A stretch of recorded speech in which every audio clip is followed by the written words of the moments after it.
देशाच्या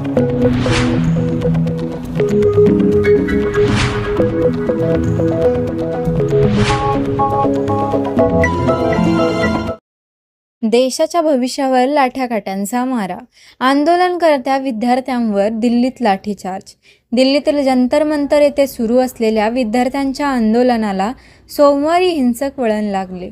संसदेच्या दिशेने मोर्चा काढणाऱ्या आंदोलकांना रोखण्यासाठी पोलिसांनी लाठीचार्ज केल्याचा व्हिडिओ सोशल मीडियावर व्हायरल होत आहे.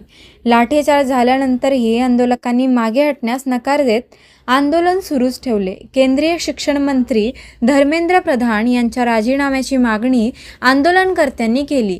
कितीही लाठीमार झाला, कितीही दडपशाही झाली तरी आंदोलन मागे घेणार नाही असा निर्धार आंदोलकांनी व्यक्त केला. दरम्यान जंतर मंतरवर विद्यार्थ्यांचे आंदोलन सुरू असतानाच पोलिसांनी मोर्चा संसदेकडे जाण्यापासून रोखण्याचा प्रयत्न केला. त्यावेळी झालेल्या धक्काबुक्कीनंतर लाठीचार्ज करण्यात आला आहे.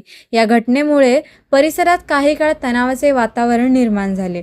या प्रकरणावर अद्याप दिल्ली पोलिसांकडून किंवा केंद्रीय शिक्षण मंत्रालयाकडून अधिकृत सविस्तर प्रतिक्रिया जाहीर झालेली नाही.